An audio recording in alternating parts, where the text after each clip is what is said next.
Hi all അസ്സലാമു അലൈക്കും. പുതിയൊരു വീഡിയോയിലേക്ക് എല്ലാവർക്കും സ്വാഗതം. അപ്പോൾ ഇന്ന് ഓർഡറും കാര്യങ്ങളൊന്നുമില്ല, എന്നാലും എനിക്കിങ്ങനെ ചൊറിഞ്ഞുകൊണ്ടിരിക്കണം, എന്തേലും പണിയെടുക്കണം.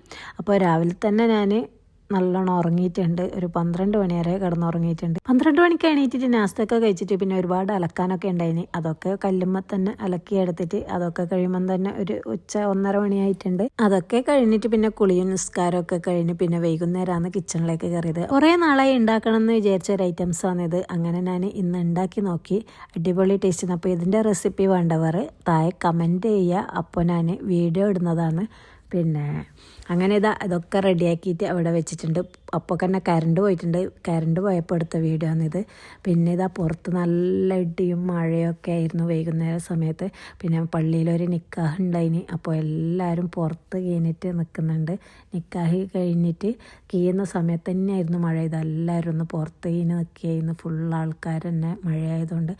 അങ്ങനെ അതൊക്കെ കഴിഞ്ഞ് കറണ്ടും പോയിട്ടുണ്ടായിന്. പിന്നെ ഞാൻ അവിടെ ആൾക്കാരൊക്കെ നോക്കിയിട്ട് നിന്ന് കറണ്ട് വന്നിട്ടാകുമ്പോൾ കേക്ക് ചൂടാൻ വേണ്ടിയിട്ട് നേരത്തെ ഞാൻ കുഴച്ച് വെച്ചിട്ടുണ്ടായിന്. പിന്നെ അതിൽ എള്ളിട്ടിട്ടുണ്ടായിട്ട് സംഭവം എൻ്റെ അടുത്ത് ഉണ്ടായിന്. പിന്നെ എനിക്ക് എടുക്കാനുള്ള മടി കൊണ്ട് ഞാൻ ഇട്ടിട്ടില്ല. അപ്പോൾ ഉണ്ടാക്കുന്ന സമയത്ത് എനിക്ക് ഉണ്ടായിട്ടൊരു പൊറുതിയേട്. അപ്പം ഞാൻ എന്താക്കി കുറച്ച് ഇട്ടിട്ട് ഒരുപോലെ ഒന്ന് കുഴച്ചെടുക്കുന്നുണ്ട്. നേരത്തെ കുഴച്ച് വെച്ചതാണ്. ഓർഡറൊന്നുമല്ല ഇത് നമുക്ക് രാവിലെ ചായ കൂട്ടാൻ വേണ്ടിയിട്ട് ഉണ്ടാക്കി വെക്കുന്നതാണ്. എനിക്ക് ഈ ബേക്കറി ഐറ്റംസ് ഒന്നും അങ്ങനെ വാങ്ങുന്നതും കഴിക്കുന്നതും അങ്ങനെ വലിയ ഇഷ്ടമല്ല. ഈ കേക്ക് 2 ഷേപ്പിൽ ഉണ്ടാക്കിയെടുക്കുക. ഒന്ന് ഇതുപോലെ ഒന്ന് ഉരുട്ടി എടുത്തിട്ട് നല്ല റൗണ്ട് ഷേപ്പിലും, പിന്നെ നമ്മൾ സാധാ കേക്കൊക്കെ മുറിക്കുന്നില്ലേ, വെട്ട് കേക്ക്, അതുപോലെയും മുറിച്ചെടുക്കുക. പിന്നെ അതിന് കുറച്ച് ഇങ്ങനെ പരത്തിയിട്ട് മുറിച്ചെടുക്കുകയൊക്കെ വേണ്ട. ഇതാകുമ്പോൾ എളുപ്പമായി. പിന്നെ വേഗം ഇങ്ങനെ ഉരുട്ടിയിട്ടാൽ മതി. വെട്ട് കേക്ക് എന്ന് പറഞ്ഞിട്ടുള്ള റെസിപ്പി ഞാൻ ഷോർട്സ് വീഡിയോ ആയിട്ട് ഇട്ടിട്ടുണ്ട്. അപ്പോൾ ഉണ്ടാക്കാൻ അറിയാത്തവർ ആ വീഡിയോ ഒന്ന് പോയിട്ട് കണ്ടിട്ട് ഉണ്ടാക്കി നോക്കാം. അതിൽ അളവൊക്കെ കറക്റ്റാണ്. ഉണ്ടാക്കിയവർ ഫീഡ്ബാക്കൊക്കെ എന്നെ അറിയിച്ചിട്ടുണ്ട് വാട്സപ്പിലൊക്കെ. അപ്പോൾ സൂപ്പറായിട്ട് കിട്ടിയിട്ടുണ്ടെന്ന് അറിയുന്നുണ്ട്. അതിന് വെട്ടിക്കൊടുക്കുകയൊന്നും വേണ്ട.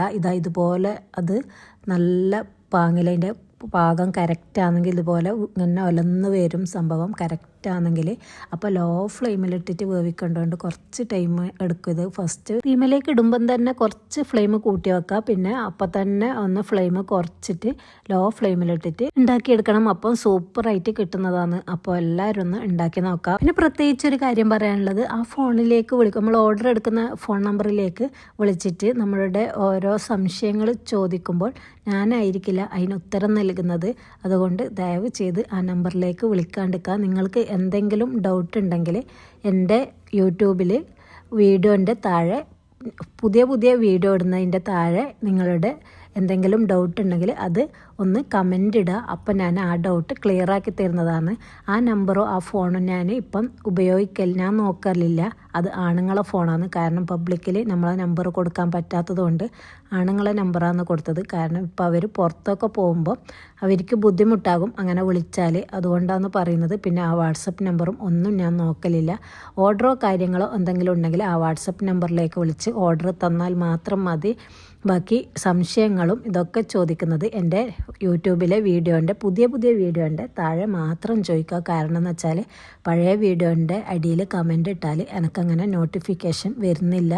പുതിയ വീഡിയോൻ്റെ അടിയിൽ കമൻ്റ് ഇടുമ്പോൾ എനിക്ക് നോട്ടിഫിക്കേഷൻ അപ്പോൾ തന്നെ കിട്ടും. പഴയതിലൊന്നും അങ്ങനെ എനിക്ക് വേഗം കാണൂല. ആരെങ്കിലും കമൻ്റ് ജസ്റ്റ് കണ്ടിട്ട് ആ വീഡിയോയിൽ കയറി നോക്കിയാലേ കാണും. അങ്ങനെ നമ്മുടെ കേക്കൊക്കെ റെഡിയാക്കി എടുത്തിട്ടുണ്ട്. പിന്നെ അതങ്ങനെ ഇത്ര പോരെ കിട്ടിയിട്ടുണ്ട്. 5 മുട്ടൊക്കെ ഉണ്ടാക്കിയെടുത്തതാണ്. അങ്ങനെ അത് കഴിഞ്ഞിട്ട് അച്ചാർ. ഇനി അച്ചാറിൻ്റെ സീസണാണ്. കാരണം മാങ്ങ ഇഷ്ടം പോലെ ഉണ്ടല്ലോ ഇപ്പോൾ എല്ലായിടത്തും. മാങ്ങക്കാലമായാൽ പിന്നെ എനിക്ക് എല്ലാവരും ഇങ്ങനെ അച്ചാറാക്കി തരുമോ എന്ന് വെച്ചിട്ട് ഇങ്ങനെ മാങ്ങയും സാധനങ്ങളൊക്കെ കൊണ്ടു തന്നിട്ട് അച്ചാറാക്കി കൊടുക്കലാന്ന് പണി. ഇത് പിന്നെ നമുക്ക് തന്നെയാണ് അച്ചാറൊക്കെ തീർന്നിട്ടുണ്ട്. അപ്പോൾ അച്ചാറാക്കി വെക്കാമെന്ന് വിചാരിച്ച് മാങ്ങ ഉണ്ടാകുമ്പോൾ വേഗമാക്കും. അങ്ങനെ 1 കിലോന് ഈത്തപ്പഴം എടുത്തിട്ടുണ്ട്. 2 കിലോ മാങ്ങയും എടുത്തിട്ടുണ്ട്. അങ്ങനെ മാങ്ങയൊക്കെ മുറിച്ച് റെഡിയാക്കി വെച്ചിട്ടുണ്ട്. ഈത്തപ്പഴം അരച്ചും വെച്ചിട്ടുണ്ട് മിക്സിയിലിട്ടിട്ട്. പിന്നെ ഈത്തപ്പഴം 1 കിലോന് എടുത്തത് നല്ല പുളിപ്പില്ല മാങ്ങയാണ്, അതുകൊണ്ടാണ്. പിന്നെ ഇഞ്ചി, വെളുത്തുള്ളി, പിന്നെ കടുകും കൂടി മിക്സിയിൽ നല്ലപോലെ ചതച്ചെടുത്തിട്ടുണ്ട്. പിന്നെ എനിക്ക് വിശന്ന് ഉച്ചക്ക് ഫുഡൊന്നും കഴിച്ചിട്ടില്ല. അത് പിന്നെ അങ്ങനെയാണല്ലോ, പണിയൊന്നും ഇല്ലെങ്കിൽ പിന്നെ ഫുഡും ആക്കൂല, ഒന്നും ആക്കൂല. പണിയുണ്ടെങ്കിൽ ഫുഡും ഉണ്ടാവും, പണിയും ഉണ്ടാവും, എല്ലാം ഉണ്ടാവും. അങ്ങനെ നല്ല രസമാണ്. പണിയെടുക്കാത്ത ദിവസം ഭയങ്കര മടിയാണ് ഫുഡും കാര്യങ്ങളും ഉണ്ടാക്കാൻ വേണ്ടിയിട്ട്. അപ്പോൾ മോള് മാഗി ആക്കി തന്നിട്ടുണ്ട്. പിന്നെ ഒരു ഗ്ലാസ് കട്ടൻ ചായയും അതവിടെ തണിയാൻ വേണ്ടി വെച്ചിട്ടുണ്ട്. പിന്നെ ഞാൻ ഇത് അച്ചാറാക്കാൻ പോകുകയാണ്. അതിനായി ഒരു പാത്രം അടുപ്പത്ത് വെച്ച് അതിലേക്ക് എള്ളെണ്ണയോ അല്ലെങ്കിൽ വെളിച്ചെണ്ണയോ ഒഴിച്ചു കൊടുക്കുക. എന്നിട്ട് അതിലേക്ക് കടുകിട്ട് പൊട്ടിയതിന് ശേഷം പിന്നെ ഉലുവയും ചെറിയ ജീരകവും കൂടി ചേർത്ത് കൊടുക്കുക. പിന്നെ ഇഞ്ചി വെളുത്തുള്ളി കടുകും കൂടി ചതച്ചത് അതിലേക്ക് ഇട്ട് കൊടുത്തിട്ട് നല്ലപോലെ ഒന്ന് മൂപ്പിച്ചെടുക്കുക. പിന്നെ കറിവേപ്പിലയും കൂടി ഇട്ട് നല്ലപോലെ ഒന്ന് അതും മൂപ്പിച്ചെടുക്കണം. പിന്നെ കുറച്ച് അച്ചാർ പൊടി കൂടി ചേർത്ത് കൊടുക്കുക. പിന്നെ 5 സ്പൂണ് വലിയ സ്പൂണാണ് മുളക് പൊടി, സാധാ കുമട്ടി മുളകില്ലേ ആ മുളകിന്റെ പൊടിയാണ് ഞാൻ ഇട്ട് കൊടുത്തത്. എന്നിട്ട് നല്ലപോലെ ഒന്ന് വഴറ്റി കൊടുക്കുക. അതിലെ എണ്ണ തെളിഞ്ഞു വരുന്നത് വരെ ഒന്ന് മൂപ്പിച്ചെടുക്കണം. അങ്ങനെ നല്ല പോലെ ഒന്ന് മൂത്ത് കഴിഞ്ഞാൽ നമ്മൾ അരച്ചു വെച്ച ഈത്തപ്പഴമില്ലേ അതുകൂടി അതിലേക്ക് ചേർത്തിട്ട് നല്ല പോലെ ഒന്ന് ഇളക്കി യോജിപ്പിച്ചെടുക്കുക. അതിനുശേഷം അതിലേക്ക് സിർക്ക ഒഴിച്ചു കൊടുക്കാം. ആ പാത്രം കഴുകിയിട്ട് കുറച്ച് സിർക്ക ഒഴിച്ച് കൊടുത്തിട്ടുണ്ട്. അതുപോലെ തന്നെ ബാക്കിയുള്ള സിർക്കയും കൂടെ ചേർത്ത് കൊടുത്തിട്ട് ആവശ്യത്തിനുള്ള ഉപ്പ് കൂടി ചേർത്ത് കൊടുക്കുക. എന്നിട്ട് നല്ല പോലെ ഒന്ന് ഇളക്കി യോജിപ്പിച്ച് നല്ല പോലെ ഒന്ന് തിളപ്പിച്ചെടുക്കണം. ഇല്ലെങ്കിൽ വേഗം അത് മോശമാകും. കാരണം എന്ന് വെച്ചാൽ ഈത്തപ്പഴമൊക്കെ ചേർക്കുന്നതല്ലേ. അപ്പോൾ നല്ല പോലെ ഒന്ന് ഇളക്കി യോജിപ്പിച്ച് കൊടുക്കുന്നുണ്ട്. ഈ അച്ചാർ അധികാലമൊന്നും നിൽക്കില്ല. കാരണം എന്ന് വെച്ചാൽ എല്ലാവരും നല്ലോണം കോരി തൂന്നിട്ട് വേഗം തീർക്കും. പിന്നെ ഇത് നല്ലോണം തിളച്ച് വരുമ്പോൾ അത് പുറത്തോട്ടാകെ തെറിക്കും. അതുകൊണ്ട് ഞാൻ മൂടി വെച്ചിട്ടുണ്ട്. അങ്ങനെ അത് അവിടെ നിന്ന് നല്ലപോലെ തിളക്കട്ടെ. ഞാനിതാ ചായയൊക്കെ കുറച്ച് തണ്ണിട്ടുണ്ട്. അപ്പോൾ അതൊക്കെ കഴിക്കുന്നതാണ്. ഉച്ചക്ക് ഫുഡ് കഴിക്കാത്തതുകൊണ്ട് നല്ല വിശപ്പ് വന്നിട്ടുണ്ട്. മഗ്‌രിബ് ബാങ്ക് കൊടുക്കാനായിട്ടുണ്ട്. നല്ല മഴയും ഉണ്ടല്ലോ പുറത്ത്. അപ്പം ഒരു വിശപ്പ് വന്ന് അങ്ങനെ രാത്രിയേക്ക് പിന്നെ ഫുഡൊന്നും ഉണ്ടാക്കണ്ട. രാത്രി ഒരു കല്യാണമുണ്ട്. അപ്പോൾ കല്യാണത്തിനും പോകണം.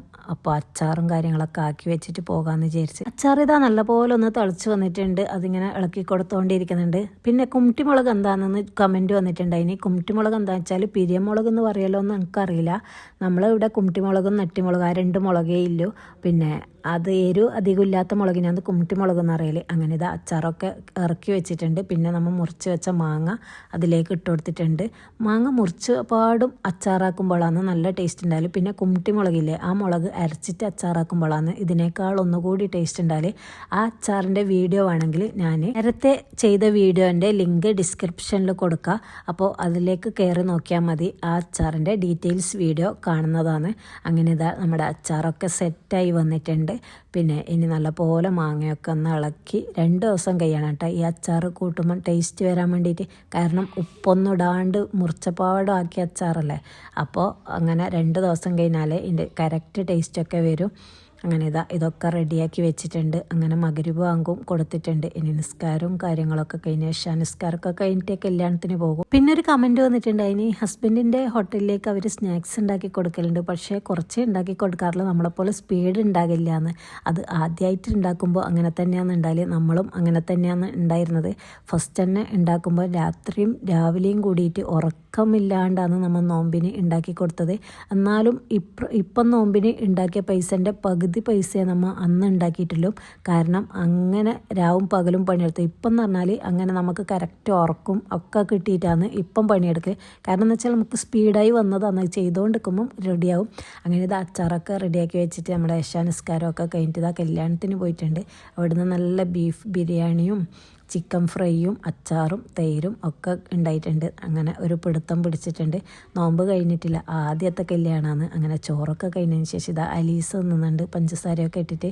എല്ലാ നാട്ടിലും ഇതുപോലെ ഉണ്ടോയെന്ന് അറിയില്ല അലീസയൊക്കെ.